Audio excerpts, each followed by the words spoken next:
This day our daily bread, and forgive us our trespasses, as we forgive them that trespass against us. And lead us not into temptation, but deliver us from evil. For thine is the kingdom, the power, and the glory, forever and ever. Amen. And may the grace of our Lord Jesus Christ and the love of God and the fellowship of the Holy Spirit be with us all now and forever. Amen.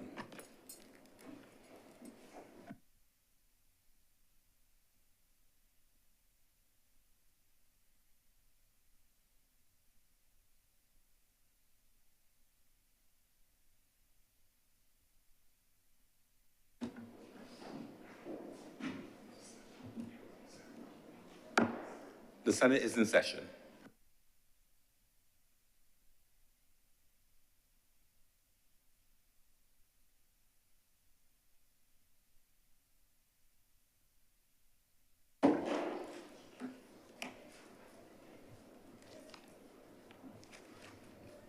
Messages from Her Excellency, the President. I have a letter from Her Excellency the President dated 1st of May 2025, and it reads as follows. Dear Mr. President, I shall be away from the island on duty leave during the period 1st to 15th May 2025. In accordance with the provisions of Section 33 of the Constitution, the Very Reverend Dr. Jeffrey Douglas Gibson will perform the functions of the office of the President during my absence. As the Honorable the Senate will not be meeting prior to my departure, it will not be possible for the usual formal message to be sent to your chamber.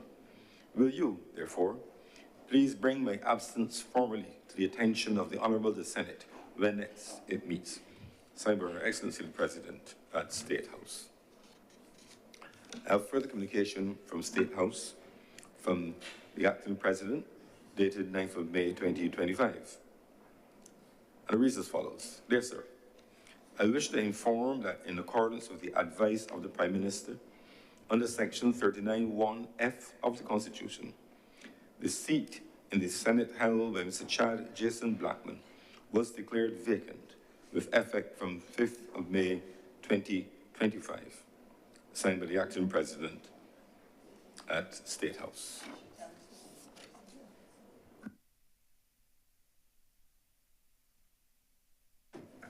Announcement by Your Honor. Announcements. First of all, minutes in relation to our meeting on April 30th, 2025 for deferral. Senator Cummins. Mr. President, I'd like to move that the aforementioned minutes be deferred at this time. The question is that the minutes of our meeting held on Wednesday, April 30th, 2025 be deferred. Will those honorable senators in favor please say aye? Aye. Those against please say no. The thinks the ayes have it. Minutes are accordingly deferred. Notice of absence has been received from Senator Malalou. Indications of lateness have been received from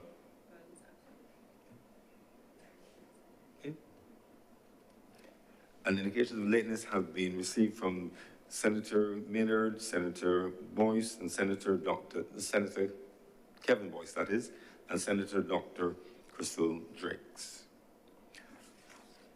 A bit further announcements, take this opportunity to record my thanks to former Senator Chad Blackman, who served us for a short time, but certainly made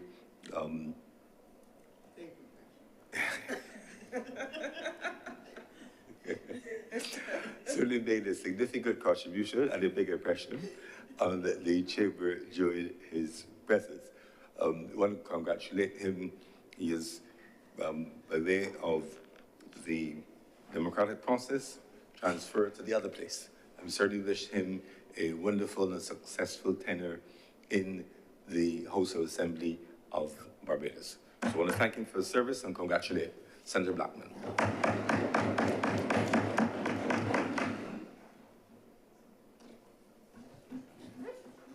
Presentation of petitions, presentation of papers. Senator Cummings. Mr. President, I'm commanded to lay the following documents.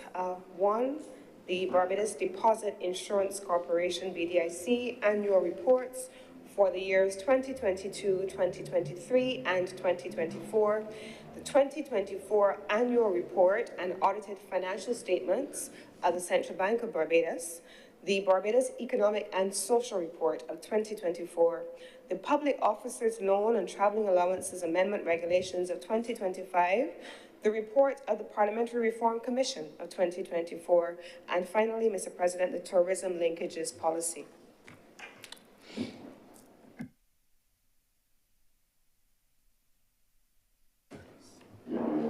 Report from select committees. Questions to ministers. Request for leave to move the adjournment of the Senate on matters of urgent public importance. Statements by ministers or parliamentary secretaries. Personal explanations. Motions relating to business or sitting of the Senate and moved by minister.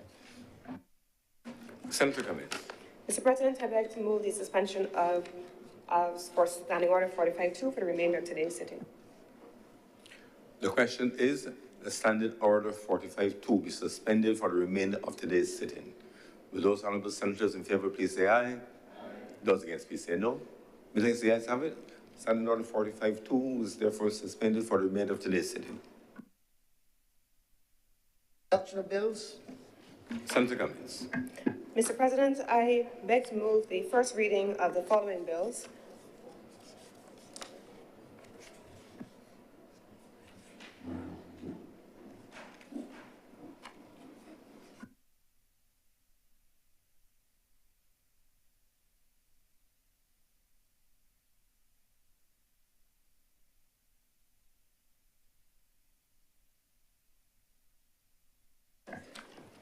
Mr. President, I beg to give notice first of the following bills: the Road Traffic Amendment Number 2 Bill 2025 and the Supreme Court of Judicature Amendment and Validation Bill of 2025 also. I beg to move the first reading of the following bills. The first reading, Mr. President, of the Student Revolving Loan Fund Bill of 2025, the first reading of the Insurance Amendment Bill of 2025, the first reading of the Road Traffic Amendment Number 2 Bill of 2025, and finally, the Supreme Court of Judicature Amendment and Validation Bill also of 2025.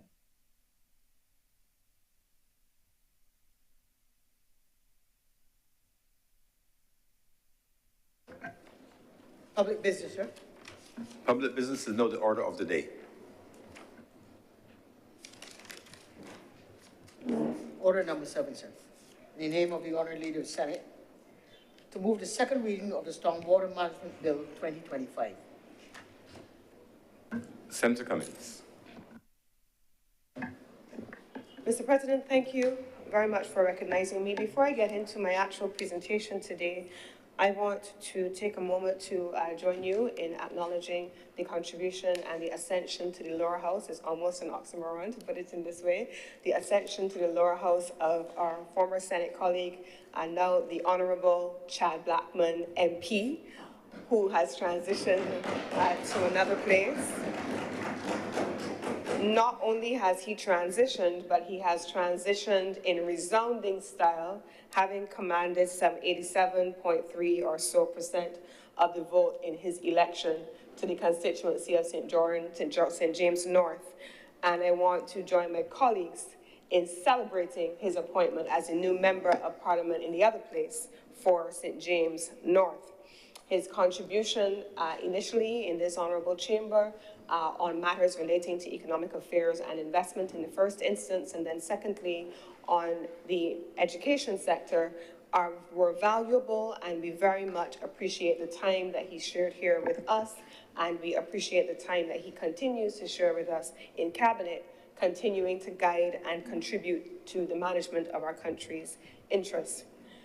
I want also to take a moment to acknowledge the absence today of one of our senators, Senator Andrew Malalou, who is one of our independent senators. I know if he could be here today, he was, but I think all of us are used to the notices from the Honorable President of his absences due to his commitment to the World Racing Federation, Motor Racing Federation, and he is a committed rallyist, if that is the word, but certainly a committed car racer.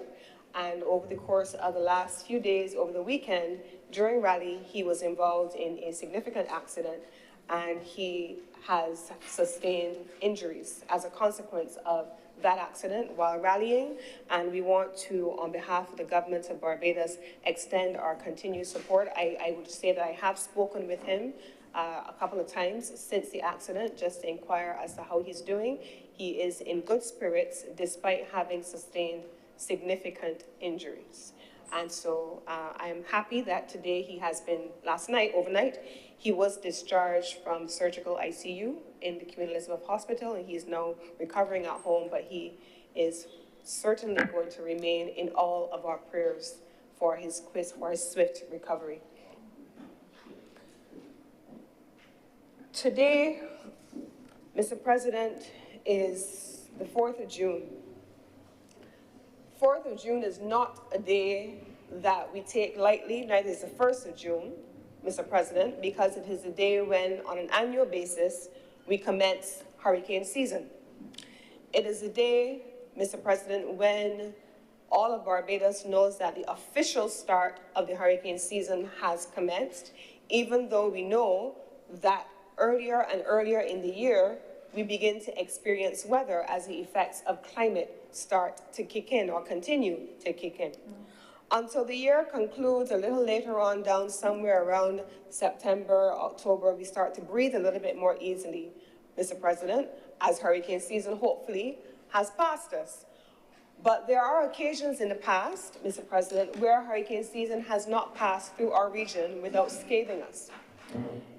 In 2019, in Bahamas, Hurricane Dorian dodged us and found its way into the Northern Caribbean, where it sat on Grand Bahama Island and Abaco Island for 48 hours, 2 days straight. It resulted, Mr. President, in over $3.4 billion in damage to those 2 islands of the Bahamas. If we go a little further back, Mr. President, in Dominica, just a hop and a skip and a jump away, in 2017, Hurricane Maria sat on Dominica. 95, not 59, not 5 and not 9, but 95% of the housing stock of Dominica was destroyed in Hurricane Maria. 226% of Dominica's GDP was destroyed in a storm that lasted just a few hours. The damage to Bahamas, the damage to Dominica, the damage to Barbuda, the damage to Curacao, the damage to countries all across the Caribbean as a result of hurricane season is well documented. In the space, Mr. President, of just a few hours, or in the case of Bahamas, just 2 days, could you imagine living under the ravages of wind, storm surge, waves, rain, intense rain, Mr. President, for 48 hours? Mr. President, Beryl passed through this country last year. It actually didn't even pass through this country. It passed off the coast of this country, on its way to wreaking havoc in Canouan and off of other islands in the region. But having passed off of Barbados, it created such intense storm surge that Barbados's coastal areas from the Bridgetown area all the way down to the west coast got battered. Storm surge, Mr. President. Storm surge in Bahamas, storm surge in Dominica, landslides, rain, slippage, storm surge in Canouan, wind, intense rain, landslides. These are the issues, Mr. President, that countries of the Caribbean grapple with when June rolls around, when hurricane season begins, Mr. President. We don't even necessarily have to have, in some countries in the region, and even here in Barbados, a storm hit us directly. Elsa was a Category 1 storm. She didn't even hit us directly, but we had issues of flooding, coastal damage, and Beryl showed us what coastal damage could happen even if, again, you don't get a direct hit. And so, Mr. President, I want to contextualize today's bill before this honorable chamber within the context of that broader hurricane preparedness. What happens in small countries like ours when we face intense weather systems, rain, wind, waves, surge, and what the impact on our infrastructure and our people has been over the years based on the experiences of other jurisdictions and our own experiences, Mr. President. So the bill before us is a bill that attempts to repeal previous legislation that was in place. Dated legislation. The legislation that this is repealing, Mr. President, is the original Prevention of Floods Act of 1951. And like much legislation across this country, we've tinkered with and amended legislation as circumstances have presented themselves because we've needed to make certain amendments. And this amendment, Mr. President, was amended on 5 different occasions. The last time that this Prevention of the Floods Act was amended was in 1998, Mr. President, 1998. 1998, Mr. President, and we know that 1998, the major changes the changes made in 1998, Mr. President, came after the last major changes made to this legislation in 1996. And in 1996, why were major changes made to the original Prevention of Floods Act? Mr. President, I was a university student at the time, a student of the University of the West Indies Mona campus in Barbados at home on holiday. I had my first summer job. I was in the St. James area, Mr. President, and the rain started to fall. And the rains continued to fall. It was not in the midst of a hurricane. It was not in the midst of a storm. It was intense rain over an extended period of time. And we all know in 1996 what happened when those rains fell in the St. James area, and what happened to the Calypsonian who lost his life during that period in 1996. That was the legislation, Mr. President, that was the last major change to the legislation to address blockages of water courses by private contractors, private developers, and private builders, Mr. President, that then result in water courses being changed, the direction of water flow being altered, and then you could potentially have catastrophic effects on both life and property. And so it was felt by this administration that the time had come for us to move beyond 1951 legislation on a matter, especially since, for consistency, this is a country where the government and our Prime Minister in particular has been leading on the impact of climate. More intense weather systems, more frequent weather systems, even outside of hurricanes and storms hitting us directly, what is the impact on our infrastructure of water? And so this government undertook then to repeal and to have a comprehensive replacement to the Prevention of Floods Act of 1951. And the bill that is before this honorable chamber is that comprehensive replacement, Mr. President. The bill is called the Stormwater Management Bill, and it goes well beyond the actual original origins of the Prevention of Floods Act, and I want to take a moment to make sure that I go through the bill for the benefit of those in the chamber and those listening as well. It is not a long bill, and so it's not going to take me terribly long to go through it, but I want to go into some of the sections. In the current bill, it has 7 parts. The current bill speaks about a range of things like flood zones and flood works, what is required and under flood zones and flood works, Mr. President. It speaks about what is required to declare a flood zone, planning of flood works, the ability to execute planned flood works, what happens when the authorities need to enter premises regarding planned flood works, the power to execute flood works under emergency circumstances, and then, of course, one of the most important things that certainly the Ministry of Transport and Works has been addressing is maintenance of the drainage infrastructure to ensure that we are able, both on public lands and private lands where there's an obligation on the part of homeowners, landowners, and developers to treat the drainage infrastructure. Building in flood zones without permission is then prohibited under this first section of the legislation, which is Part 2. Under Part 3, it assigns rights and responsibilities. And so, you know, Prime Minister Motley has been sharing on more than one occasion, and it is something that I 100% support, the balancing of rights with responsibilities. You have a right to do certain things, but you have a responsibility that goes along with how you execute those rights. And so when you are an owner or an occupier of land, what are your responsibilities? And Part 3 of this legislation in this draft bill speaks to that. Duties of owners and occupiers. It puts restrictions on things like the planting of trees, crops, and so on in flood zones. It speaks about the importance of installation of storm water disposal systems. It speaks also, Mr. President, about the importance of keeping access to outfalls and drainage reserves clear.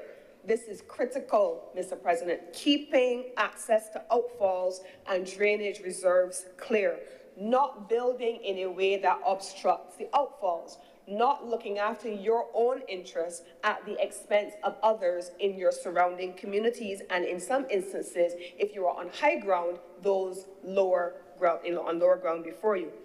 It requires also the responsibilities of owners and to take responsibility for the inspection of cleaning of stormwater drainage wells and other infrastructure.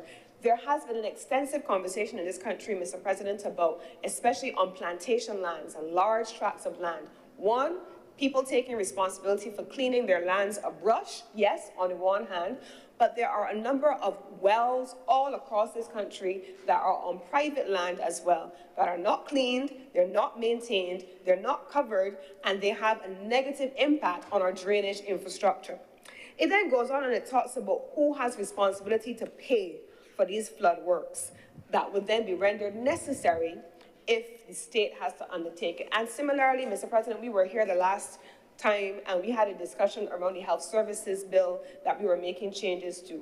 And in that piece of legislation, it was about homeowners, landowners, developers taking responsibility for lands which they owned, keeping them clear. If those lands then were allowed to run amok and the bush got out of control, it became a nuisance to people around you, and circumstances presented themselves where all other efforts had been frustrated and the state had to intervene and to clean those lands, the state would do so, but it then becomes billed back to you. And equally so, in this instance, this legislation treats it in the same way for flood works rendered necessary by the actions of owners and occupiers. Now, on land developers, this is an issue as well. We have communities across Barbados where you have residents of the communities reaching out to members of the state, members of the Housing Department, Ministry of Housing, Ministry of Transport and Works, because they're having drainage issues. But it was a private developer in a private development that was developed without provision for adequate drainage, and so the need for oversight, approval, and parameters that govern how developers build developments across this country is captured in this legislation in Part 4. And so it has here under Part 4, the section is duties of land developers, and it separates the role of land developers from landowners or occupiers. There are two different categories and they're treated differently in the legislation. And it requires the submission of storm water drainage plans. What are you doing? In the same way that for the purpose of your other utilities, you have to have a plan and it is approved by the various institutions. In the same way now, by this legislation, you are developing a community, doing a housing development or some kind of development, you are required to have a storm water drainage plan. And then there's a requirement for the construction of drainage systems. What is fit for purpose for a 2-bedroom house may not be fit for purpose for a 2-story, 5-bedroom house. It may not be fit for story for a hotel. It may not be fit for story for a 20-house development. It may not be fit for purpose for a villa or a condominium development project. Each project is going to require a specific bespoke drainage system, and that has to be submitted as part of your stormwater drainage plan. Then there are some provisions that prohibit what you cannot do, as captured in Section 5, disposal of garbage, and I want to spend a moment talking about garbage.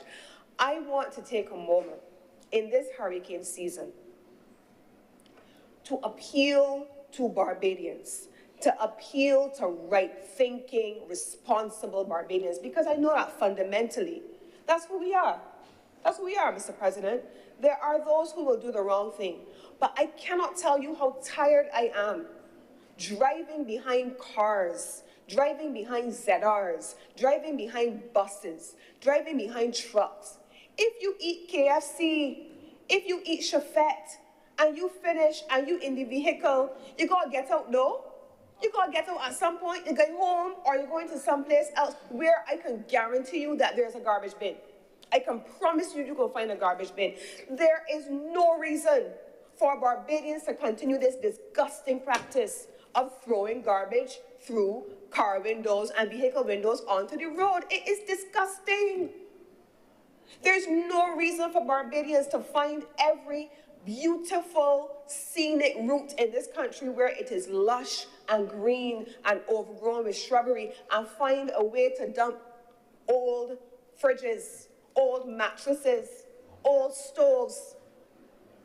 It is ridiculous and it is disgusting. It is time for Barbadians to stop it.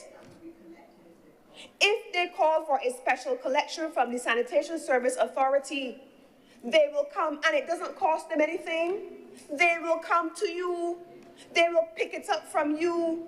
Call the Sanitation Service Authority. We are doing foolishness because come a little later, when the rain starts to fall and we have water collecting in certain parts of this country and the officials from drainage go in, what do they find?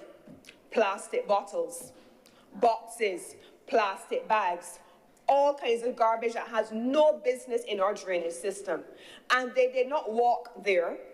The stores that they were bought from did not put them there. They did not dump them there. They found their way there because people who have the ability to dispose of garbage properly threw away their garbage indiscriminately and put the drainage system under unnecessary and uncalled for pressure. Stop it. Stop it. It is time to cut it out. We know what them words mean and where they came from. It's time to do it. If there was no Sanitation Service Authority, I wouldn't even mind. If there was a cost for the Sanitation Service Authority coming and doing a special collection from you with your old bed, your old fridge, or whatever it is, I wouldn't even mind. But it doesn't cost you anything. You don't live in the ZR, you're getting out. And there are garbage bins all over this country, black base with a green bin that the government gave everybody, that you didn't have to pay for either. Use them. And it speaks to a mindset, because come flooding in any of these areas where garbage continues to be disposed of inappropriately, the first thing they will send the body and come and clean the drains. They may have needed to come and clean the drains, that is true, but we need to also stop clogging the drains with garbage that is improperly disposed of. We need to stop it. Rights come with responsibilities, and the responsibility of us as Barbadians is to keep this country clean. It is not clean just because it looks good. It does. It is a beautiful country. We live where people vacation. That's what we say, right? That's what we say. So respect it accordingly. And equally so, in the context of today's debate, this is a stormwater bill. And it speaks about our drainage infrastructure and the importance of keeping our drainage infrastructure free. In Part 5, General Prohibitions, how to dispose of public stormwater infrastructure, the disposal of garbage and debris, the erection of fences, walls, and so on, and other obstructions of the drainage infrastructure. There are things that you can't avoid. Sometimes a tree may fall down, it may block something, it may break something. That is something that is a natural act. But when it is within our control, I'm begging you now, Barbadians have to stop it. We have to do better. So the flood legislation, the stormwater legislation before us, is speaking about the importance of us maintaining the infrastructure. Now, one of the things that legislation in this country often does is to treat to enforcement in a certain way. This legislation at Part 6 speaks about enforcement. This is always one of the most important things because aside from what your rights are, it outlines what is required, storm management plans and all of those things. Those things are all good. It speaks about the responsibilities of owners and occupiers. It speaks about the responsibilities that are assigned to land developers. It talks also about the things that you're not meant to do. But if you still insist on doing the wrong thing, under the wrong circumstances, it has enforcement provisions. And the enforcement provisions are captured in Part 6, Sections 23 to 28, where it talks about the power of entry and inspection, the power to remove an obstruction in an emergency, liability discharging in the contravention of the Act, the payment of a fixed penalty, because fixed penalties are captured in legislation, certificate to be sufficient evidence, and then the obstruction of authorized persons. If an authorized person needs to enter a facility or a building or an area to be able to respond under certain conditions, what are the penalties in the event that you obstruct that ability? And then finally, the section here on Part 8 is the miscellaneous section. It covers the additional catch-all things in the paper of the bill, the power of the state to take lands under the land acquisition provisions, what the compensation would be when the state has to take those lands, matters regarding to computing compensation. We know that there's always this conversation around land tax valuation, whereas the market valuation may be something else. That is captured in the legislation. And if all else fails and you're unable to find your way forward and reach agreement on compensation, then it establishes arbitration provisions, and the role of the chief technical officer is captured there. The administrative provisions of the bill are then captured at Part 8, Section 35 for repeal and for commencement at 36, and then the schedule covers the fixed penalty notice. These are the provisions of the legislation, Mr. President, that you have before you. Now, I want to go through a couple of very specific provisions of the legislation in the interest of getting into the weeds of the text for the benefit of those in the chamber and then the public. The original Section 8, which we just spoke about, which would have been the permission to enter premises, and I spoke about that earlier, there are no significant changes that are made to this over and above the Prevention of Floods Act in the first instance, but it does talk about a notice period required for the preparatory work by the Chief Technical Officer and what needs to be done. In emergency sections, in emergency conditions, 5, Section 9, formerly, which would have been originally Section 5A, there are not a number of significant provisions that have changed in there as well. And then it talks about infrastructure, and I want to spend a moment on infrastructure as well as on Section 11, building in a flood zone without permission. This particular provision of the legislation speaks about persons who are building structures in the flood zone without having permission from the respective planning and development department. And they have the ability to grant permission, but they have the ability to be able to also respond to instances where building has taken place without confirming, without approval, and then to ensure compliance. Any person who contravenes this provision is found to be guilty of an offense and liable to conviction on summary conviction of a fine of $20,000. This is meant to be a disincentive to persons building in a flood zone without permission. It also speaks, I'm talking about the responsibilities and the enforcement provisions where you are planting in flood zones without permission. The same thing applies here. A person who contravenes this provision is guilty of an offense and subject to a fine. That fine is also $20,000.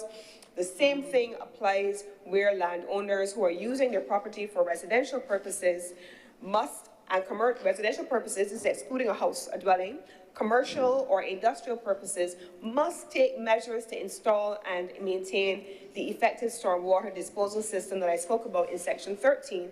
Any person who does not do this is liable to a conviction of $20,000. Now, this particular section is targeted at developments. I spoke about this earlier. We have a number of developments across this country where people put developments, they come and they build houses, they put in the roads, they put in the utilities, but the drainage infrastructure is inadequate. And before you turn around 2 times, the rain falls and the homeowners are finding that their living rooms are underwater and they're having difficulties. So this section includes now, for the first time, a responsibility on owners to install stormwater systems for properties used as apartments, condominiums, commercial buildings or industrial buildings, and it targets the developers whose developments create high plot coverage of hard standing areas like roofs, car parks, road lawns, and so on. And without proper drainage systems, these are the kinds of properties that will result in a higher percentage of runoff generated as a result of rain and flooding, and that would then have an impact on highways. But it is also meant to reduce the reliance on government highways, because what ends up happening is that these developments don't have the stormwater systems in place. They're channeling the water out to the main roads, the public roads, where the government highways are, and then the highways are flooded, but the water has originated from the actions or the inactions, in this case, of a developer. Equally so, it ensures that the drainage reserves are to be kept clear of obstructions. So where you have blocked outfalls and drainage reserves, the ministry wants to ensure that these areas are kept clear for the purpose of drainage provision. And what are they blocked by? I spoke earlier about the beds, the fridges, the stoves, the mattresses, all kinds of foolishness. We even have seen, in some instances, areas that are blocked by things like old vehicles that have just been discarded and left. Stored materials that are just accumulated, construction waste, that is a major culprit, bulky waste, plants and then structures that have been illegally constructed.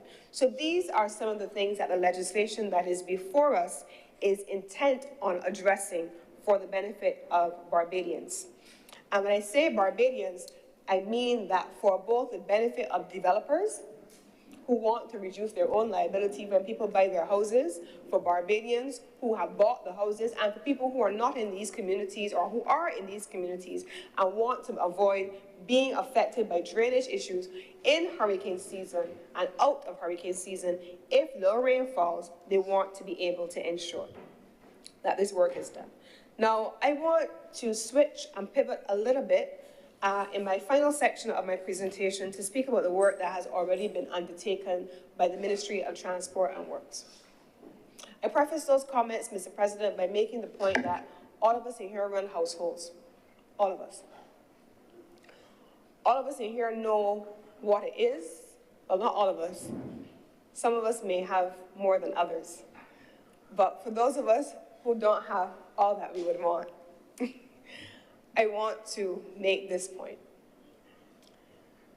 We know we have a household budget. We know that on any given month, we may have $100 to spend. We know that we have rent or mortgage, car payment, food, children to send to school, and $100 may be there. We know that by the time we've spent that $100, we have loans to service, because if we have a house, we got to pay back for the house. If we have a car, we got to pay back for the car. If we got children maybe overseas at university, we got student loans to service. So we can't do everything we want to do all at once. We have to be able to budget. That's how we run our houses. That's how we run our businesses. So the government is no different. The government has spent and has invested in roads and in drainage infrastructure over the last 8 years in addressing the fundamental issues that this bill is attempting to cover. From roads and new drainage infrastructure being put in, that has been a considerable investment by the Ministry of Transport and Works over the last 8 years. We didn't have a lot of work done on all of these areas before, but we've had to do it all and start to do the work. Has it all been done? No. Are there still areas that need to be done? Yes.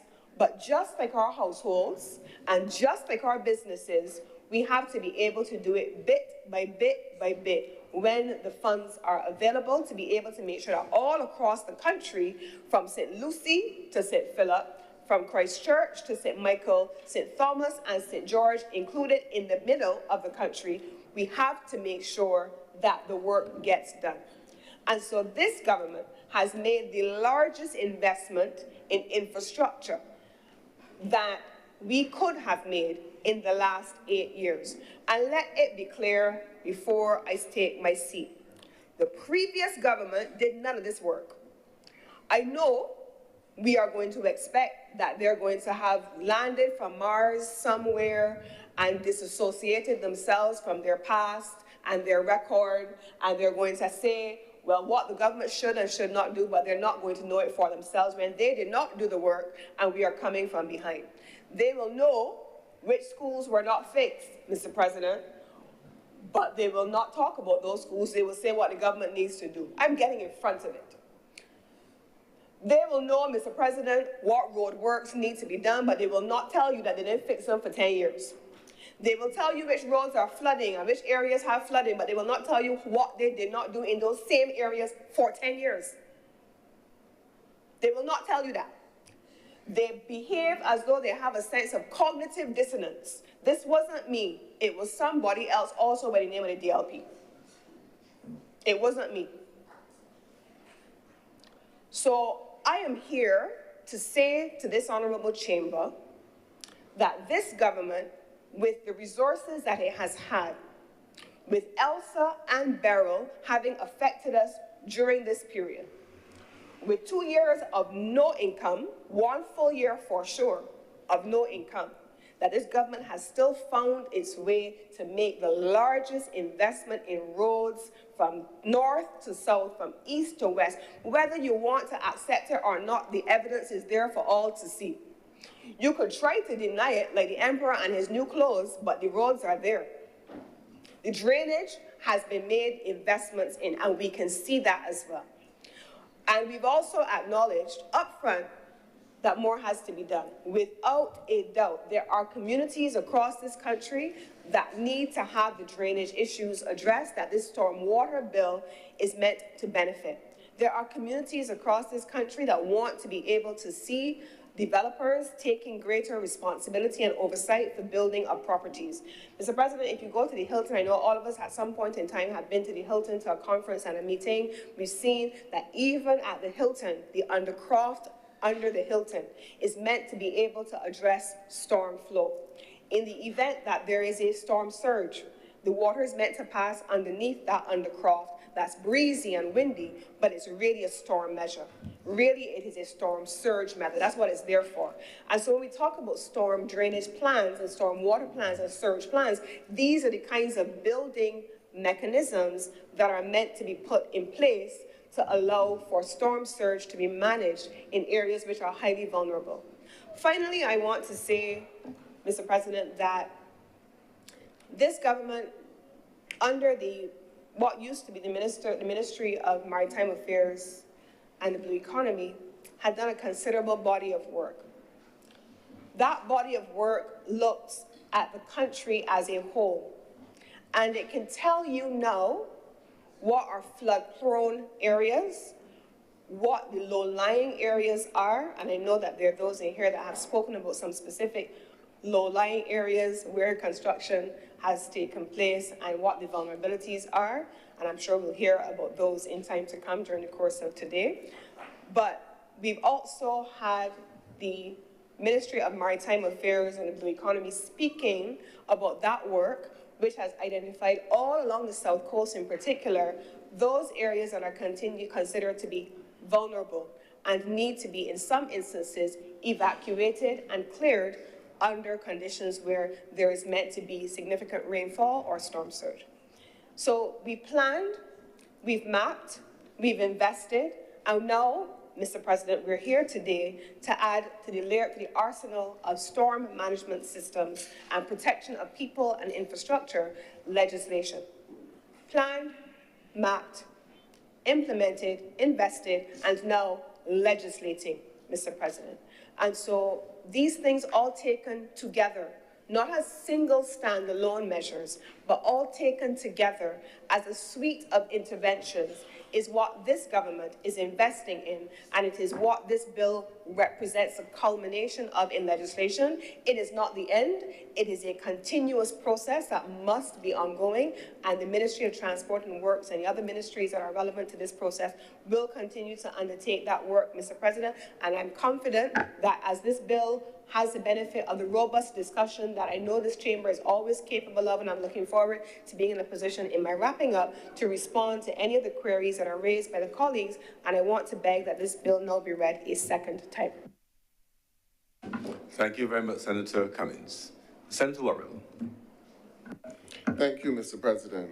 And as I rise to contribute to this debate, I also would like to join with the Leader of Government Business and you, Mr. President, in congratulating our former colleague from this chamber, Senator Chad Blackman, in his elevation to be the MP for St. James North. And also at the same time, in wishing Senator Malalu well in his recovery, and I am hoping that he would have a speedy recovery.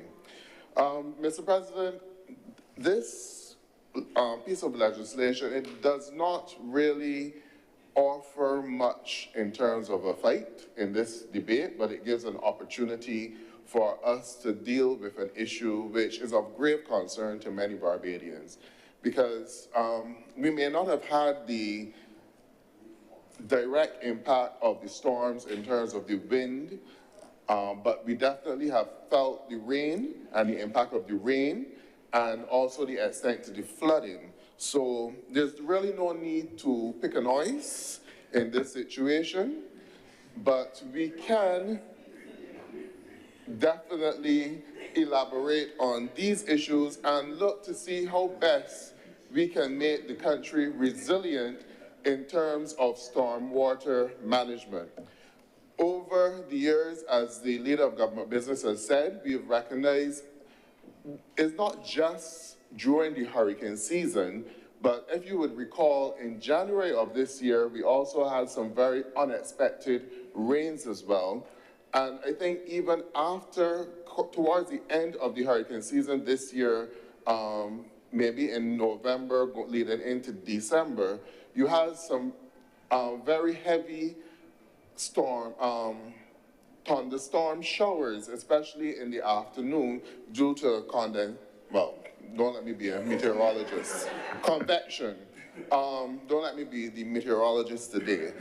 But it shows that the pattern has changed and we are getting a lot of unseasonal rain, or we're even getting rain in what we consider to be the dry season. And in some instances, the volume of water that comes with this rain is often more than you would expect, and it would be to the level that it can cause significant damage.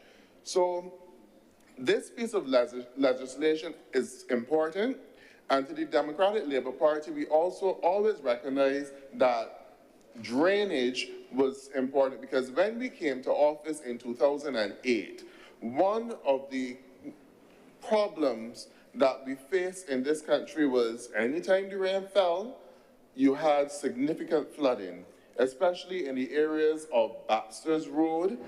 All across Barbados, you had significant flooding. And one of the first interventions made by a Democratic Labour Party government in 2008 was the need to have a drainage unit in place that would go about taking on the responsibility of cleaning the wells and cleaning and clearing the wells and making sure that we had adequate drainage in the country. And that, for some period of time, helped to alleviate some of the flooding which was experienced in this country. I do know that all governments see it as important in terms of dealing with drainage, because, you know, you could be fine in 1 minute and then you go on in terms of having a heavy downpour of rain to find that communities are wiped out. because of the poor drainage in some areas. So in looking at this piece of legislation, I want to look at the way how we build our roads and how we, in terms of make sure that we have adequate drainage on our roadways. Now, in the past, the roads and the highways were built with a gradient so that the water would not settle on the road, but would actually move to the drains at the sides of the road. So it almost as though the road was built with a hump in the center of the road and a curvature that took the water down to the drains on either side of the roads. I recognize that nowadays with our current mill and pave program, that we are not necessarily seeing that gradient in the roads, and we have a number of roads which are flat and results in the water settling on the roads, and it causes another problem because whenever it rains in Barbados, you can look forward to a pothole appearing on the road after the water has dried up, because our roads are no longer being built with an adequate gradient that would cause the water to move to the sides of the roads. It is settling on the top of the road, and as a result of that, it is eating away at the road surface and causing a number of potholes to develop. These are things that if we are doing a flood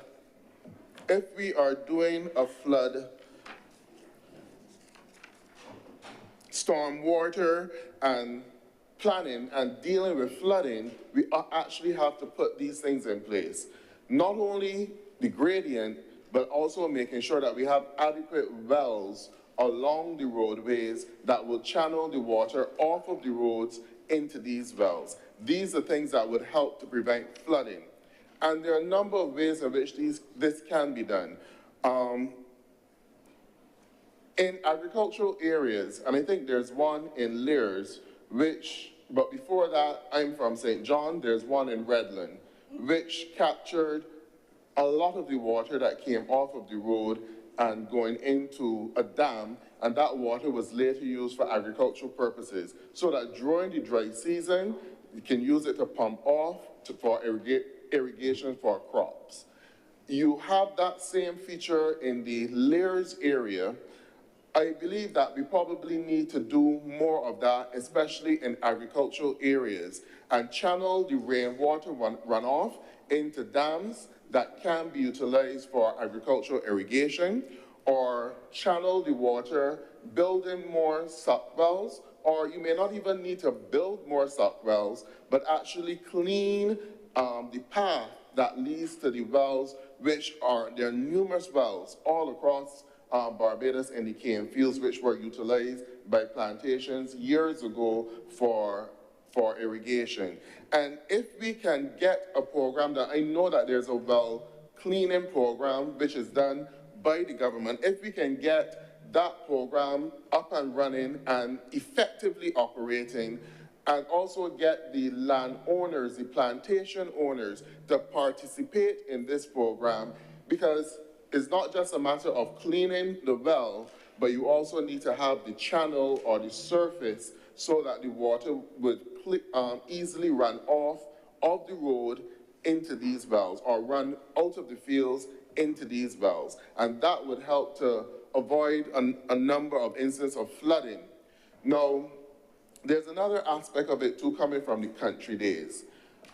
In St. John, whenever you have heavy rain, we get the water is either turned off or it comes out muddy.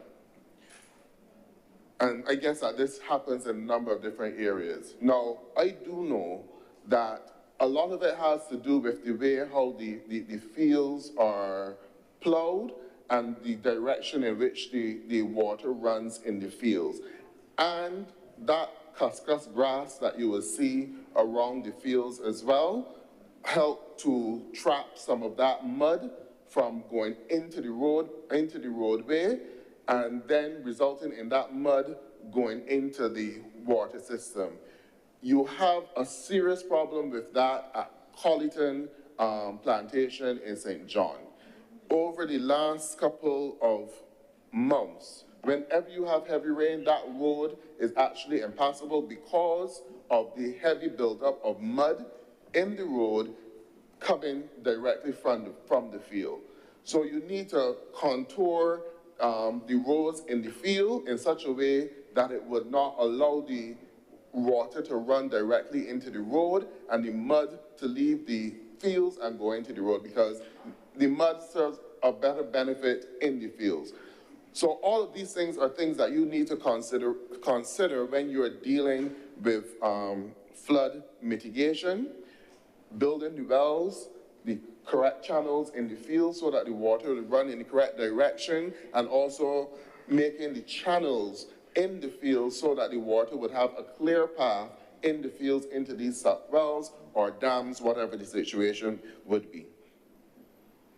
So I also want to, going back to road construction, I think this is going to be important because sometimes you may fix a road in one area because the residents or the constituents, they wanted the road done for the longest while, but the way how it is done, it might affect another community, which is exactly what this legislation is all about. And sometimes the MTW is a chief culprit for this as well. So it is not just the private contractors which would become a nuisance or run afoul of this legislation, but also the MTW themselves. And I can give an example of Jolts Road in the constituency of St. Michael Central. That road was recently done. That road was recently done because of the residents wanted a freshly paved road. But as a result of that... On a point of order, Mr. What's the point of order? The Honorable Senator may have in his exuberance made a slight error in language. He said that the legislation, he said when things happen, you fix one problem in one place, something may happen somewhere else, and that the legislation is geared towards that. And I think, no, you said that the legislation is geared towards that. Fixing that. That's not what you said. So I just wanted to be very clear on that, because you said when you set out to fix one problem, you can sometimes go and solve another, create another one. And this is what the legislation is about. That is exactly what you said. And I just wanted to make a point of order for him to correct himself on that. Thank you. I'm sure he will correct himself accordingly. Thank you, Yes, Mr. President. I think the senator should have risen on the point of order when the leader of government business was doing her intervention. She spoke about Weston. I am certain that the leader... You said St. James, in the area of St. James, where the famous Calypsonian lost his life. Okay. Anyhow, but Mr. President, the purpose of this legislation, which it has mentioned, is that in situations where you have a property, which you built a property and then that property causes flooding in another area, this is what the legislation is intended to fix. And also intended to fix flood zones so that you would not, persons would not in flood zones build dams or walls or anything that would help to make the flooding in the area any worse. And that is the point Richard was making. So if the senator, who I don't know, he wants to get into the cut and trust, but you need to fire your pistol at the right time. The point I was making, Mr. President, with regards to Jolts Road, that road was done, but at the end of the road, the section towards Sealy Land, it could benefit from having a higher wall so that because the road has a natural gradient towards Sealy Land. so that when the water runs down off of the road towards Sealy Land, it would have the higher wall to prevent the water from running off the road directly into the the property of the residents in Sealy Land. And it could also benefit from having suck wells built on either side or on one side, channeling the water off of Jokes Road into those suck wells so that you will not then create a problem for the residents in Sealy Land, which is just on the other side or towards the end. And that is exactly what is happening right now with that particular road and to residents in the area of Sealy Land. And that's the point that I want to make, that the MTW, Mr. President, would also run afoul of this particular legislation, and more oversight needs to be given in the way how work is done to alleviate problems, because you may alleviate a problem in one district, but ended up causing a problem in another area, because you do not put in place all of the necessary works to make sure that you alleviate that problem. So what this legislation would do would bring about more thorough oversight, and I hope that the provisions are in place, because you can't just have the legislation, but you don't have the persons with the technical knowledge to execute and to carry out the work to make sure that the legislation is effective. So that is important as well, that you have the persons with the necessary skill sets within the ministry to make sure that they can follow through and execute with this piece of legislation. The leader of government business also mentioned the way how the Hilton Hotel is constructed.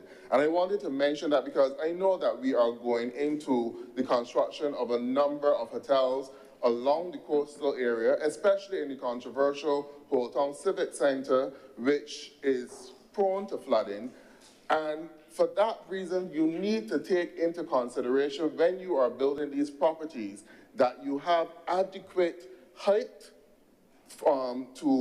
in terms of dealing with the anticipated storm surge and the level, and also a clear path that if you get an excessive storm surge, that the water would have a clear flow and not destroy the property. So it does not make sense building a property that would run counter to the flow of the water, the natural flow of the water. So, and not necessarily within this legislation, but we still have to contemplate things like tsunamis as well, which could come into play with this legislation as well. Guess not for that. So, Mr. President, as I said at the outset, there is not much in this legislation that you would want to argue with. There's really no reason to pick a noise. There's really no reason to rise on a point of order. And I thank you for the opportunity to make my intervention. Thank you very much, Senator Worrell. Senator King. Thank you very much, Mr. President. I shan't be long on this.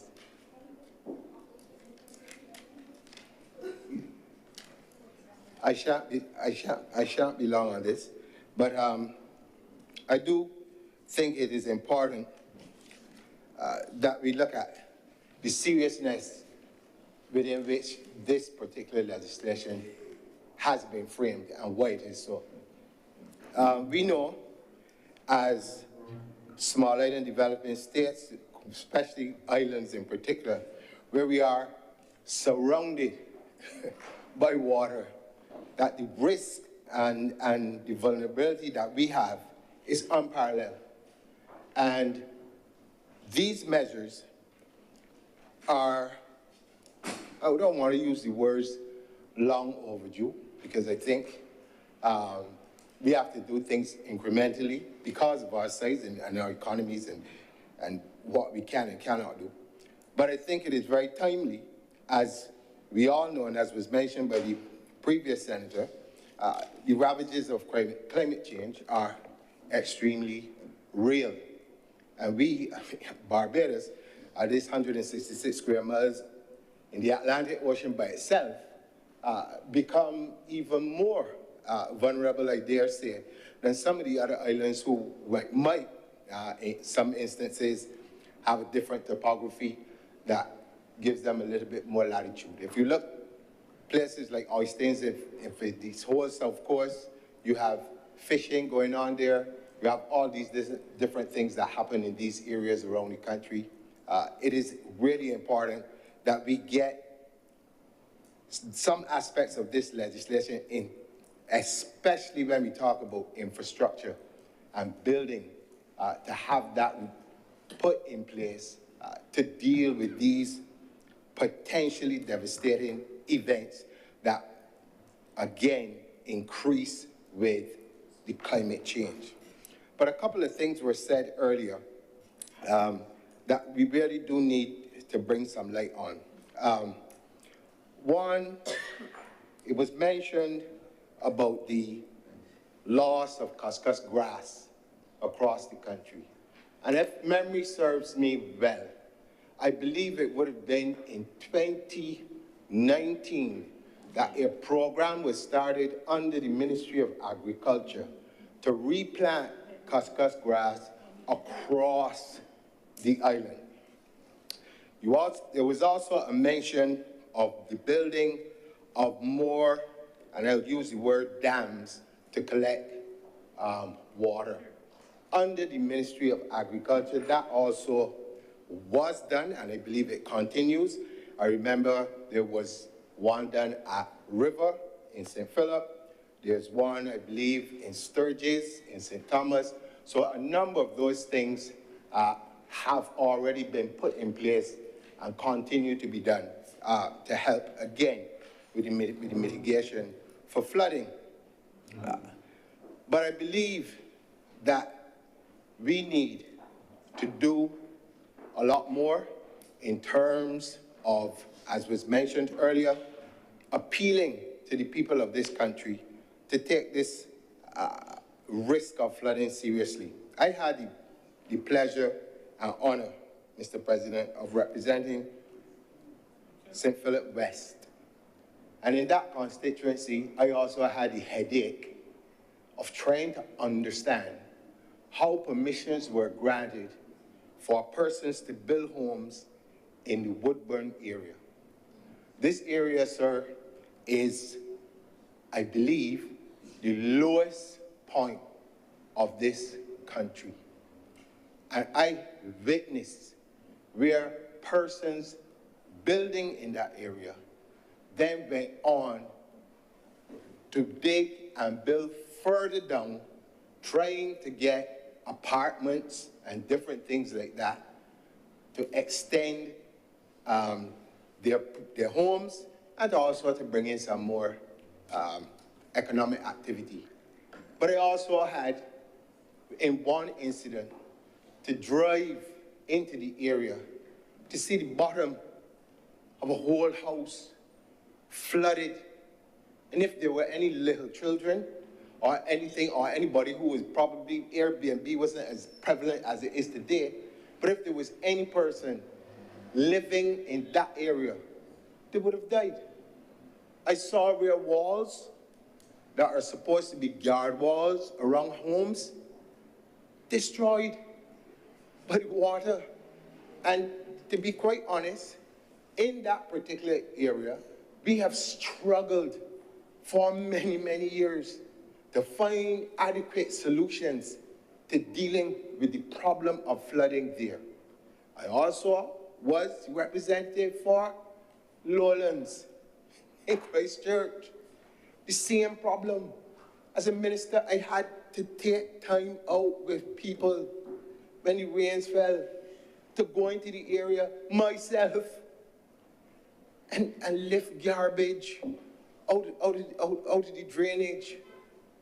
Myself and two other people, and clean them in order to stop what could have been potential deaths.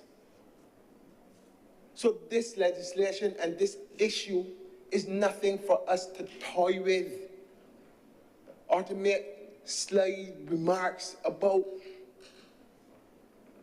because we are talking about loss of life, we're talking about loss of property, and God forbid, that something happens and you have to rebuild, you now got to look for money to rebuild things like hospitals or schools or whatever that may very well be damaged if we don't, one, begin to put these measures in place. That means that you have to build to a certain standard.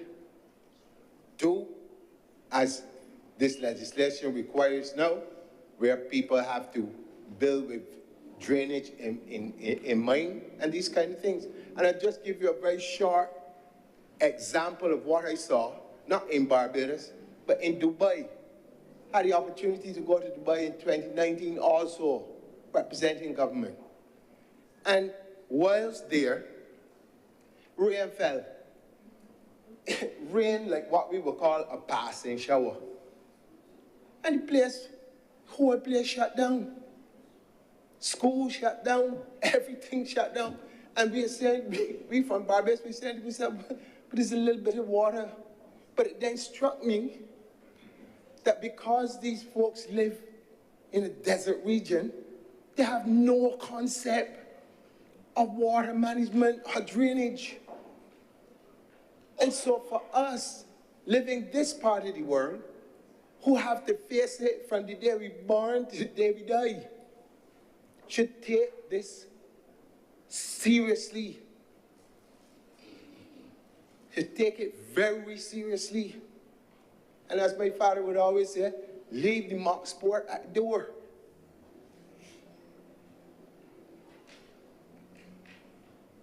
Because as I said from the beginning, this is not just a matter of, as was mentioned, a cut and thrust politics.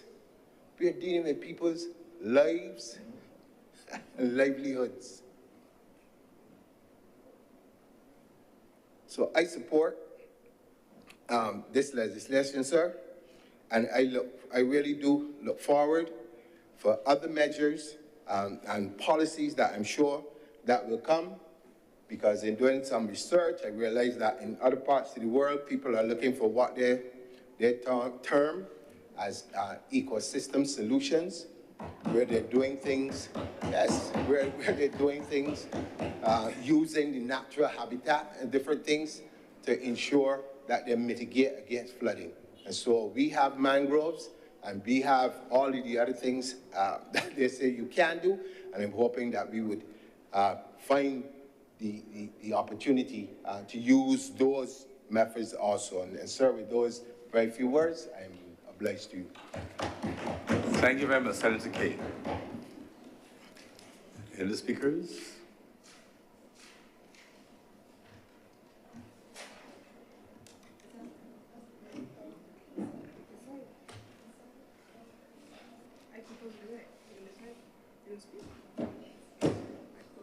Senator Maynard.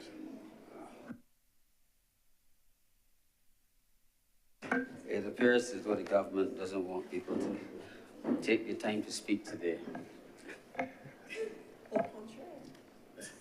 Mr. President, I rise as an independent senator because I'm not aligned in either direction. But I rise to lavish the government with some praise. Mr. President, since I've been in this chamber, we've had, I think, two major pieces of water-related legislation. One was the amended Water Authority Act, and now there's this bill. But we live, sir, in a time when water has become much more of a global issue than some of us think.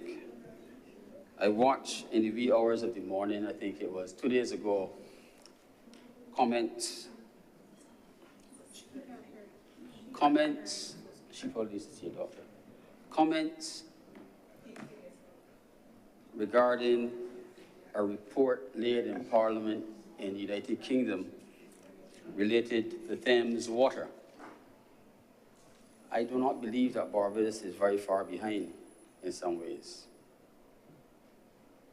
What struck me was the fact that there were comments about the level of environmental contamination that has resulted from pouring raw sewage into the water system. I believe, sir, that quietly we continue to do the same, but I've not heard from anyone any clearly stated plan with a time frame for cessation of that activity. It may appear to be a safe practice, but I'm sure it causes its own set of problems. Mr. President, the Right Honorable Seymour Arthur once asked the Chief Town Planner, Mr. Mark Cummins, what, in his opinion, was the greatest hindrance to development? And Mr. Cummins, to Mr. Arthur's shock, said water. He believed, sir, that Mr. Cummins was speaking about potable water, but he was not. He was speaking about all water, in all its forms, whether it's potable, whether it's from sewage, whether it is storm water. He was speaking of water generally. And I, sir, believe that he is right. This government and this country, and whichever government is in power, has to look at a total water plan for the country.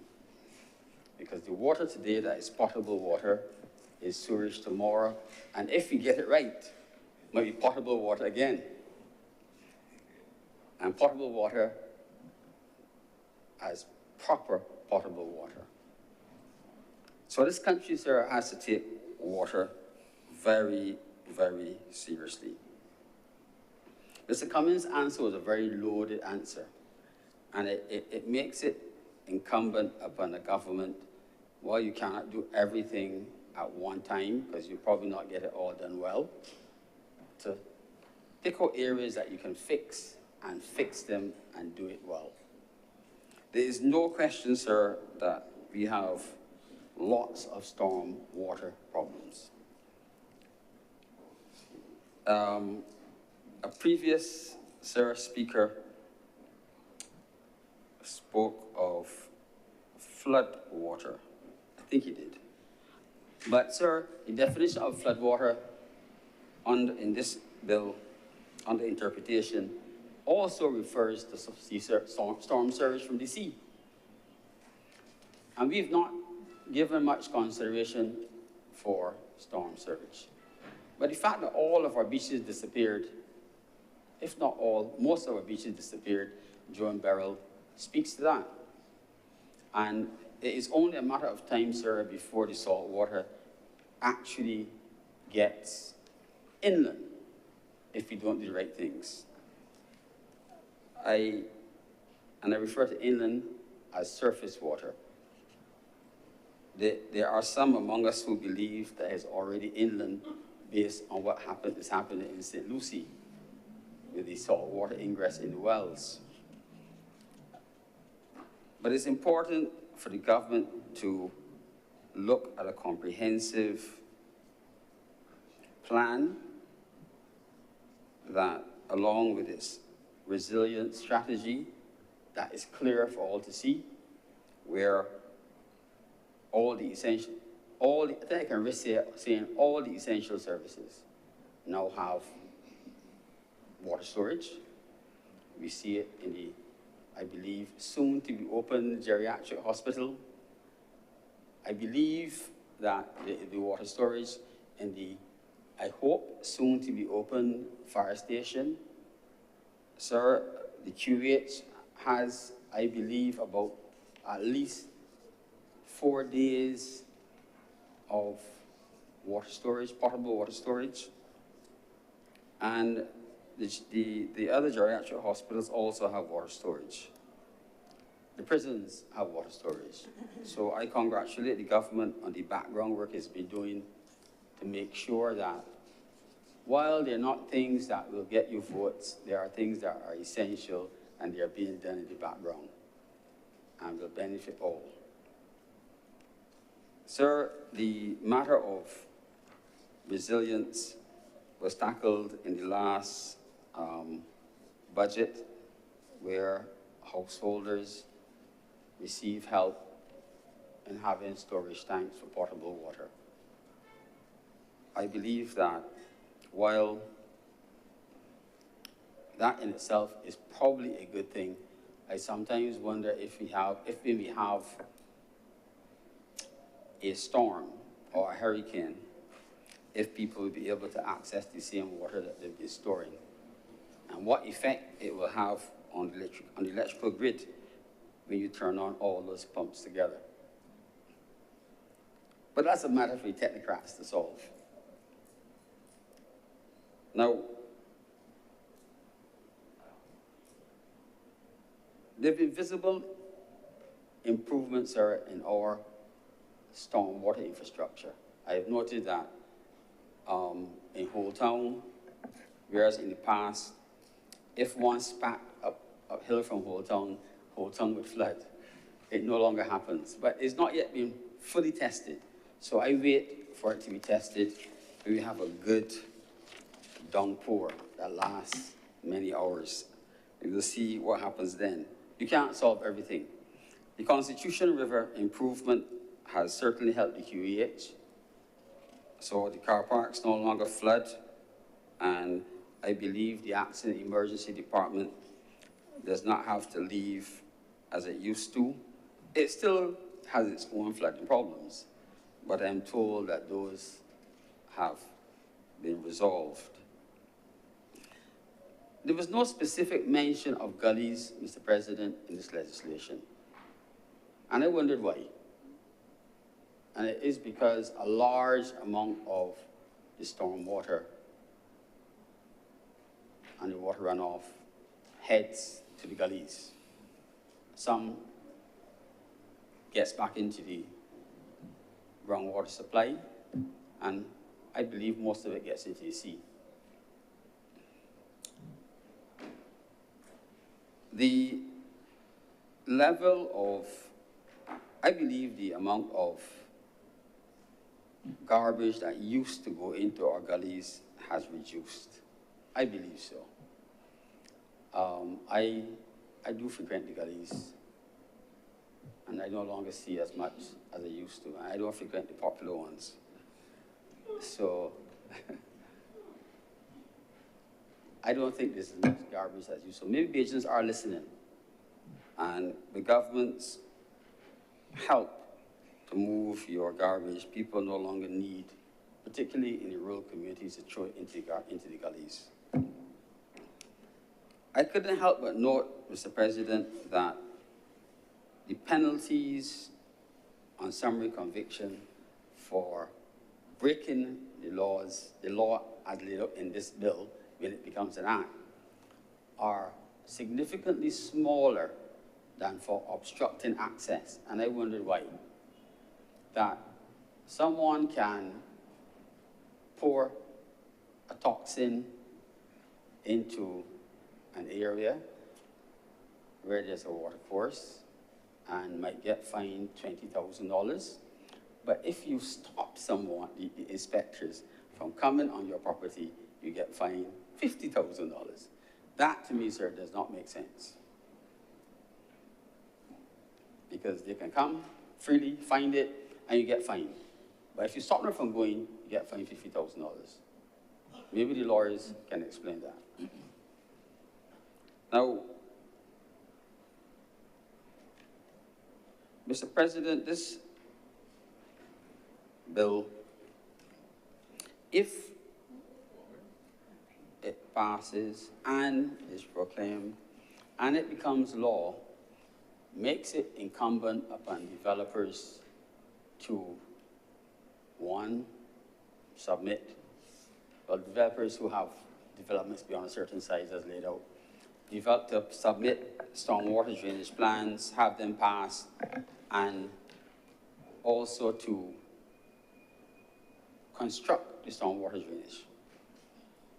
And it speaks about penalties for what you're required to do in terms of the frequency of maintaining the wells. And I've noted that there's There is no limit in terms of time or how long a developer must maintain the drainage wells. I thought that when, and maybe Senator Thompson, when she speaks, will clarify some of these things. When a developer does a development, and it's not a gated development, eventually the government takes over the road infrastructure and all such things. And I would like to believe that government therefore takes over, certainly where I live, takes over responsibility for the drainage. But if the infrastructure that was supposed to have been put in was never done properly, the burden falls on the government then to fix it later on. So the people who are charged with doing the drainage inspections need to be, one, significant in number, do their jobs and be beyond reproach. You cannot have a man measuring an 8-foot well, sir, with an 8-meter well, sir, with a tape where the first 3 meters are missing. So when he passes a well as 8 meters, it's only 5 meters. So the people who up front are supposed to make sure that the inspections are done have to do them honestly. And those who are supposed to follow up have also to do them honestly. Sir, lastly, I want to speak a little bit, sir, about what happens when you don't follow up. There is a place in Christchurch, sir, I think it was in your former constituency, where over a number of years, contamination of the groundwater occurred because of an undiscovered leak in aviation fuel. They have the financial settlements to a significant number, given to a significant number of those affected in the agricultural sector. But there's never been a plan issued for cleanup. So agriculture continues, but the petroleum is still in the ground, and we have become silent on it.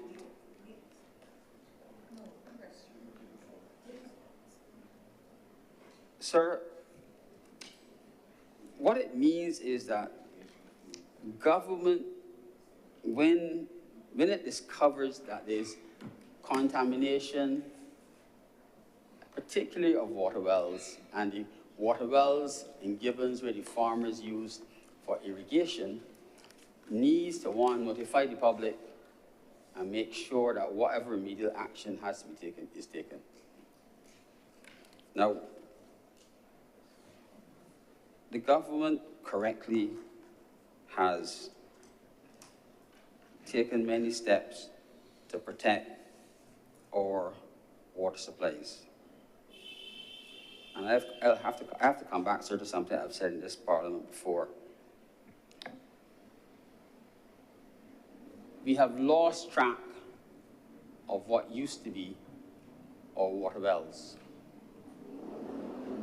And I know that the BWA has been trying to locate the old water wells, the wells that were used out of, I guess, bucket dipping, or they were driven by windmills.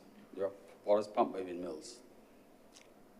Development, sir, has happened in most of the areas, housing development, where these wells used to be.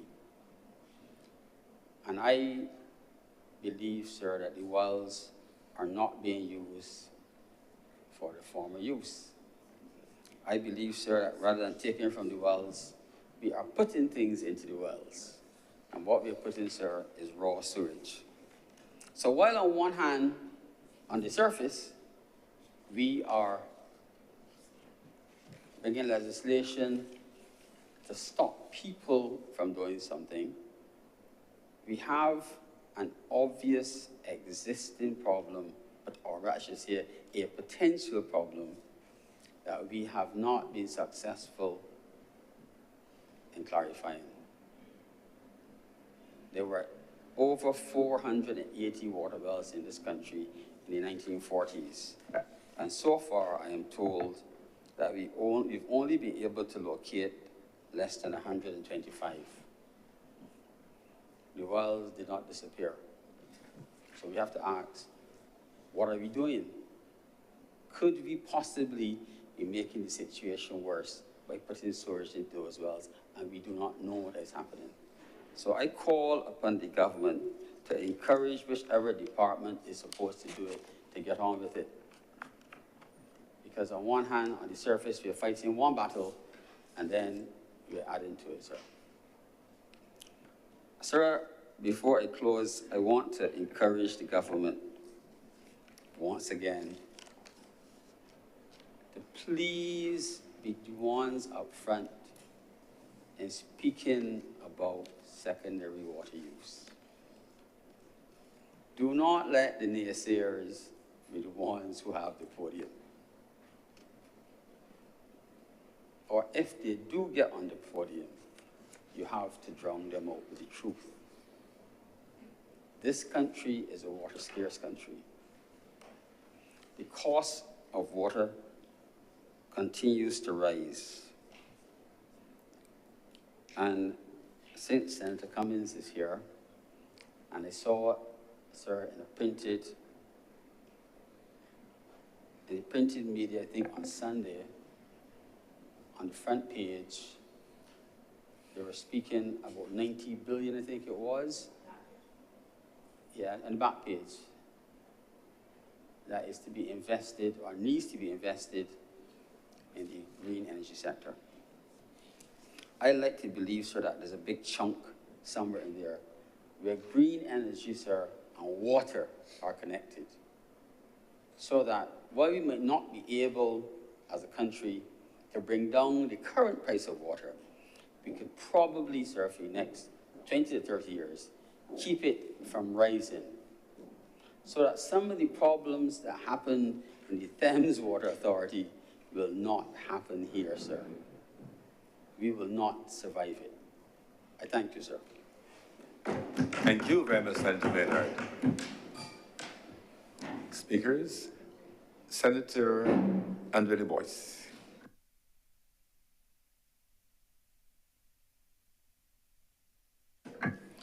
Thank you, Mr. President, for recognizing me. I stand to support this important piece of legislation, Mr. President, not only for all of the reasons that the colleagues before me have outlined, but because I think it fits quite nicely into the tapestry of environmental legislation, the attempts at resilience building, and the crafting of sustainable frameworks that this government has engaged in over the last 7 years. And all of that, Mr. President, is aimed at protecting Barbadians, ensuring that Barbadians have greater protections, greater help as we contend with the vagaries of climate. No doubt, Mr. President, some of the marquee interventions have included debt for nature and debt for climate swaps, a blue-green bank, and perhaps the most seminal of all of them, the continuous advocacy of the Honorable Prime Minister as she calls for fairer financing and faster liquidity on the international stage. And no doubt, sir, the legislation before the chamber is connected to all of that work,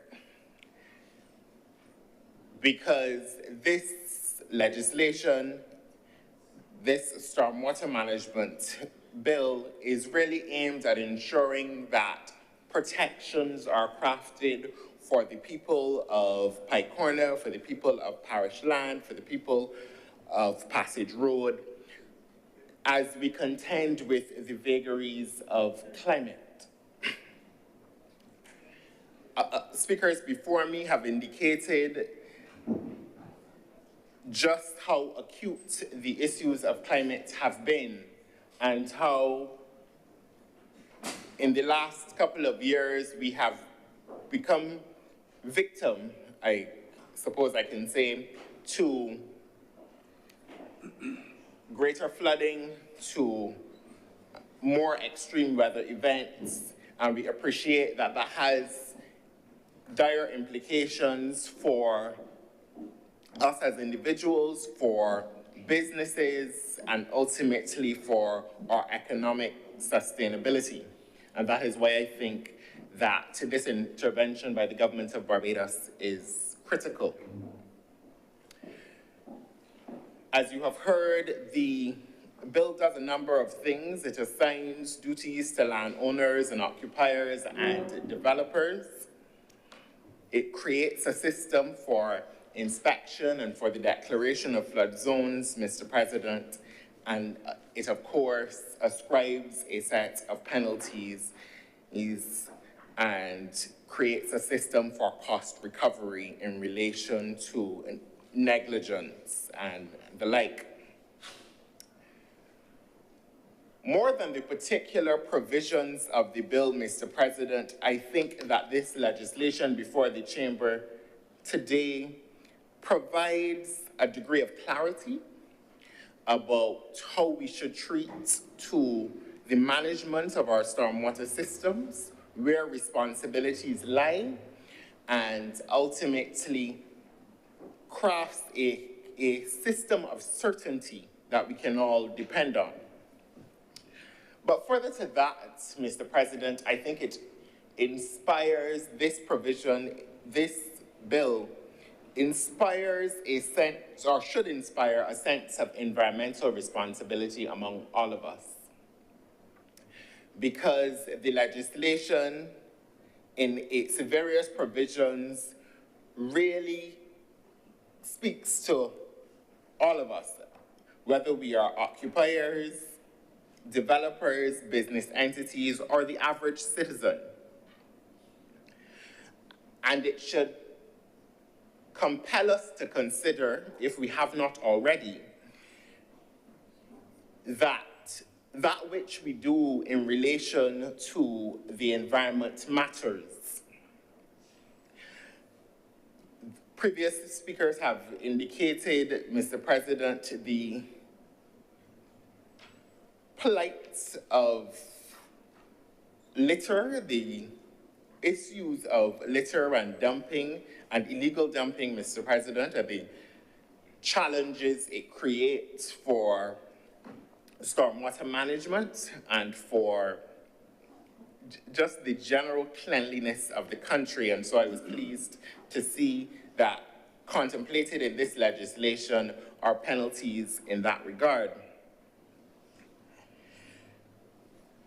But, Mr. President, the legislation is but part of a broader effort to, as I indicated, towards environmental protection and towards sustainability and resilience. And while there is collective responsibility for all of us, perhaps I will take a significant portion of my remarks today to talk about the business sector.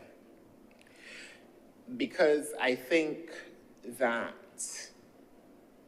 while there is responsibility for all of us, there has to be increased responsibility, increased cognizance of the effect of some operations, Mr. President, on the environment and on our sustainability. And no doubt, I was happy to see the provisions in the bill that speak specifically to developers who have projects over a certain size. But I put it to you, Mr. President, that businesses of all sizes should not only be considering stormwater management systems and stormwater management infrastructure, if indeed that is necessary, but that this has to exist in the context of broader environmental planning. I say this because in light of our reality, I think too many businesses consider or make environmental considerations only when they're required to do so by law, when they're required to do so by the prescriptions of our planning and development legislation, Mr. President, which are often at the pre-construction and pre-construction and pre-operation phases. And there is no evidence of sufficient consideration as time goes on, as construction begins, as production begins, Mr. President. And I really think that as we consider this legislation today, we should consider the extent to which it is but one part of a significant set of interventions and a significant set of considerations that our business community should take.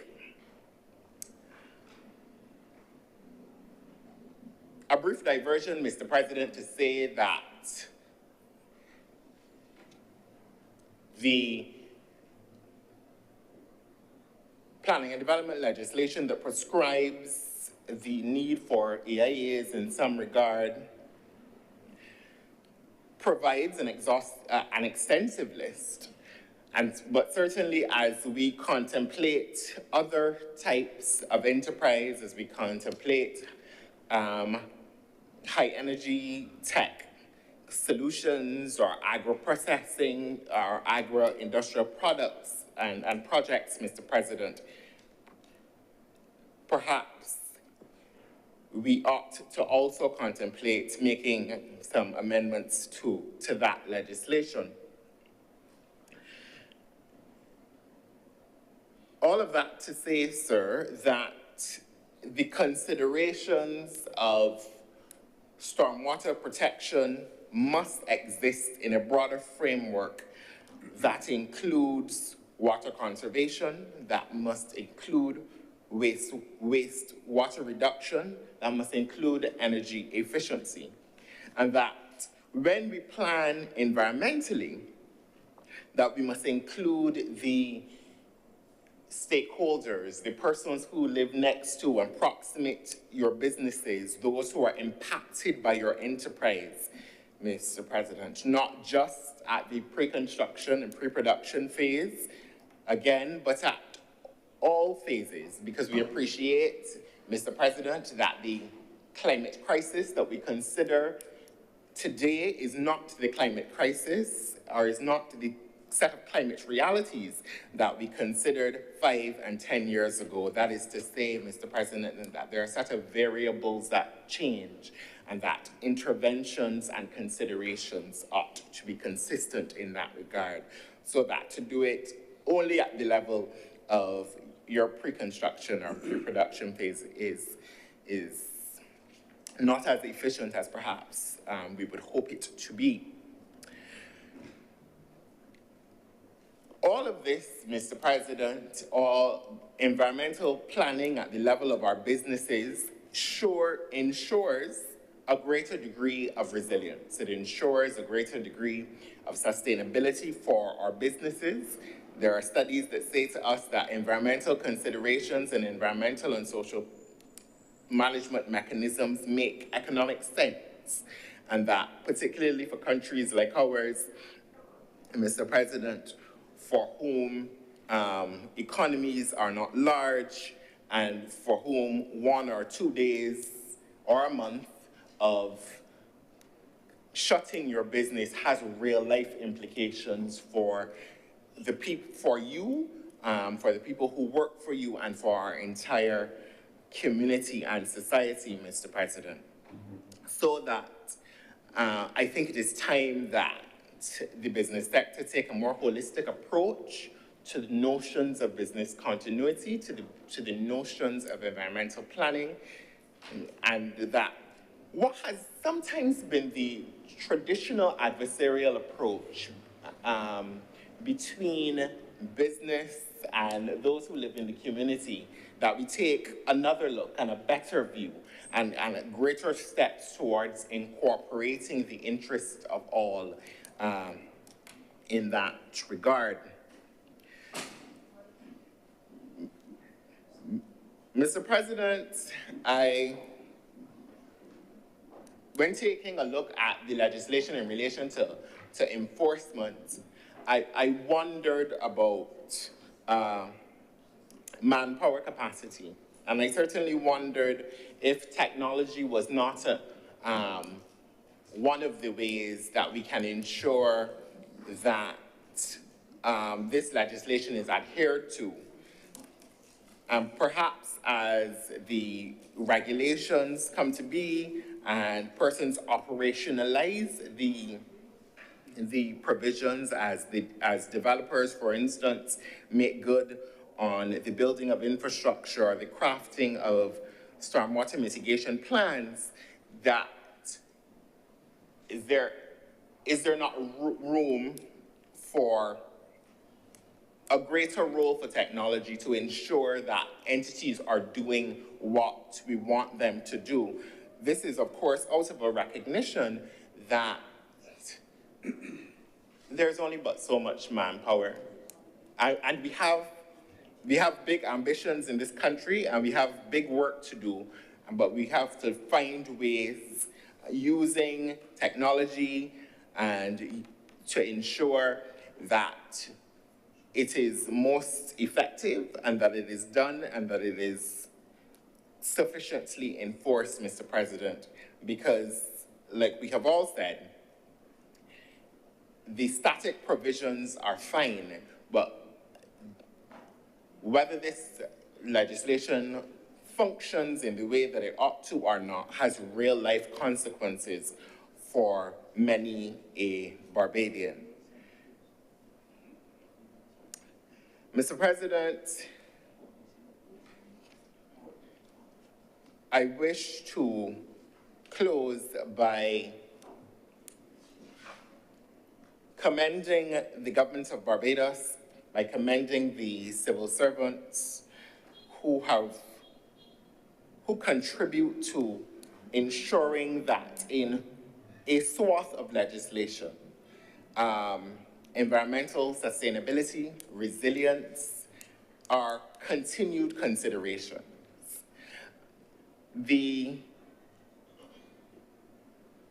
Our track record tells us that these are, in the span of development, Mr. President, environmental considerations are relatively new. And these individuals are, in some instances, treading a road not well trod before them. But such is the nature of this country's ambitions, such is the nature of this government's commitment to the continued protection of Barbadians, Mr. President, and I must congratulate them for that. Sir, I think that this piece of legislation before the Chamber is an important piece of legislation for inspiring in all of us a sense of environmental responsibility, a sense of caring about our neighbor, a sense of resilience as we contend with a set of realities that we cannot always plan for, Mr. President. And it is on that basis that I give my full support to this legislation. I thank you. Thank you very much, Senator Andre Dubois. Senator Reverend Charles Morris. Thank you, Mr. President. Good afternoon to all my colleagues here. Before I go into the substance of my presentation, let me join the chorus in congratulating our former colleague here in the Senate, Chad Blackman, the Honorable Chad Blackman, first let me congratulate him on his success, his overwhelming success in the just concluded by-election in St. James North. I am particularly happy at his elevation to the lower house. But I'm happy, sir, because the Honorable Blackman and I were both appointed together in diplomatic positions. We returned to Barbados at the same time. We were appointed and sworn into the Senate at the same time. It seems that fate has it.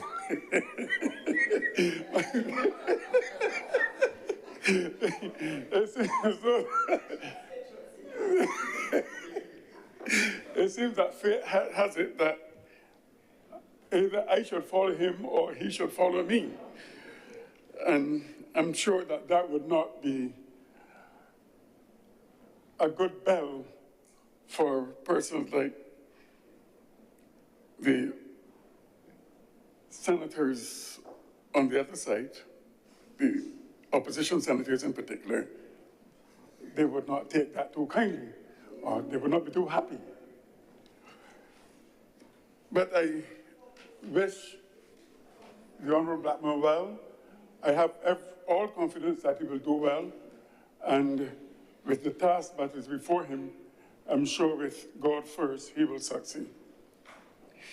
Mr. President, also, I wish to offer my prayers and care and concern for our colleague, Senator Malulu. I learned of it today and this accident today, and I offer him and his family my prayerful support, and I pray that God's grace, his faith, his own faith, would give him the courage to deal with the challenges that he will face at this time and that he will face in the future.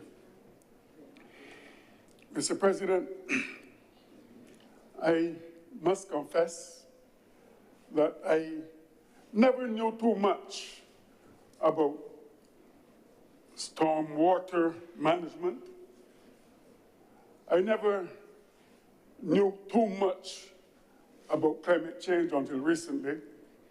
And in preparing for this discussion today, or debate today, I did my research and I depended heavily on the ethical stance taken by Jonathan Sachs, and then all the information provided by Jeffrey Sachs. And I must begin by complimenting and congratulating the government on ensuring that we have this discussion, or that we have this bill to deal with, so that we can chart a proper future for Barbados in terms of climate resilience. The funny thing is, sir, that this thing called water, I mean, some persons were told that water is life. We can't live without it. But that which is life can also take our very life. It has also become a force of destruction.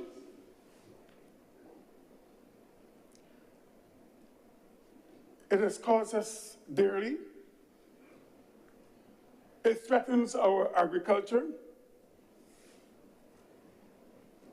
And there's so many areas that it continues to affect us. And I'm sure that you would have heard Senator Cummings in her opening remarks deal with all the ways in which it has affected us. Flood our homes, erode our environment. All of these things, sir, we can suffer because of water.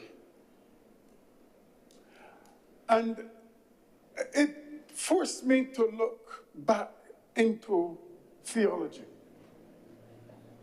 to look back into the story of creation, to look back into the Psalms. And I noticed that in those stories, mankind or humankind, whichever term you use, was supposed not to dominate the environment, but to have dominion over it. But there are certain elements in our world that have taken to dominating our environment, and because they have taken that stance of domination, it is having a deleterious impact on our environment as well. We are supposed to protect this environment. We are supposed to care for this world. And that is what I assume and have concluded that this legislation is asking us to do, to be once more, to have dominion over this land and to care for it. So therefore, sir, it is not a matter of if we need to act. It is how urgently we must act, we must do so. And I'm saying to you, sir, that it is a matter of urgency. Because, as I said, the very thing that is supposed to give us life can easily take it away from us. And it seems as though that even though I'm dealing with it, we are dealing with it now, and a lot of people are dealing with it now, it seems as though it has been around for a long time, because each year we are witnessing severe storms and rainfall. You know, there was a time when the rain used to drizzle and give you a little warning that it was going to fall. Now it is coming down one time. One time, just so. And so it is impacting on our drainage system, it's impacting on our urban and rural systems. The ecosystem is suffering. Therefore, it becomes necessary for us to have adequate storm warning management. Climate change has intensified. And in fact, every year it seems as though the hurricane season is beginning earlier and earlier. Once upon a time, flooding was something that was very, very rare. And now it is occurring with increasing frequency. What about our infrastructure? A lot of it is aging.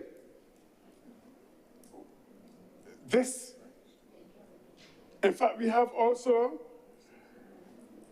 impermeable surfaces, flooding again. In rural areas, soil erosion. As a matter of fact, someone mentioned this morning when we had the cuscus grass on the hedgerows of the fields. That is no longer there. So soil erosion, destroying arable land. We know what happened last year with Beryl. We know what happened years ago. As a matter of fact, sir, these days when I hear about hurricanes, and when I hear the wind blowing or hear it blowing in Barbados, I always try to console myself by saying, well, I can understand this is not bad, given the experience I had in Jamaica some years ago. I've not yet seen that kind of impact here, but yet whatever we have, it is still having a negative impact on our country. Stormwater management is not just about water, though. It is also about quality.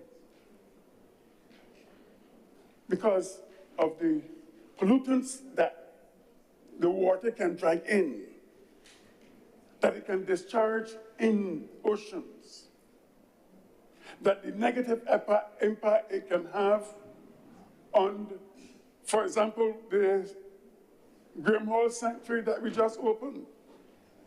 So our society stands to be threatened and continue to be threatened by the impact of the climate problem we're having.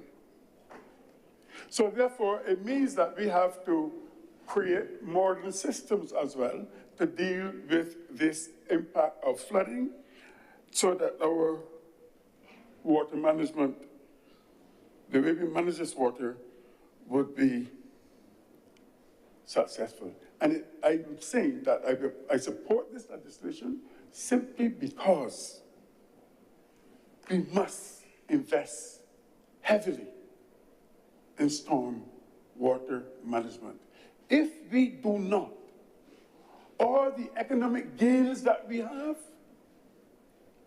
all the social activities in which we take part, all of these will be threatened. The first time I've learned about bioswale and all of that is I've learned that.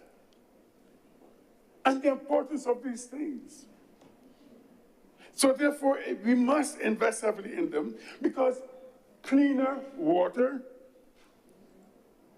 healthier ecosystems are important for us. So I learned about green roofs, yes. I learned about wetlands, I learned about all of these things. And I've realized the threat that our society faces by the impact of these hurricanes, the rain that goes into the ground to recharge aquifers. All of these now appear to be threatened. And therefore, I believe the government must be commended for acting and acting in time. Because I believe that if there's one area that we can save, in fact, I can have this bill attempts to make our economy stronger. Because we'll have to spend some money, but the question is, if we spend the money, what are the benefits of it? And therefore, the bill addresses something not just for now, but for the future. And I am confident that there are going to be more and more amendments from time to time because the impact will always get worse. So if we do not spend the money to protect our environment, at some stage we may have to spend it and spend more.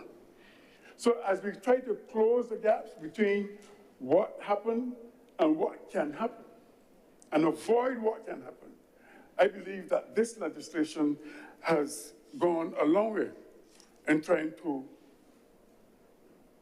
keep our society safe from the negative impacts of our environment, that what the hurricanes and such like can have on us.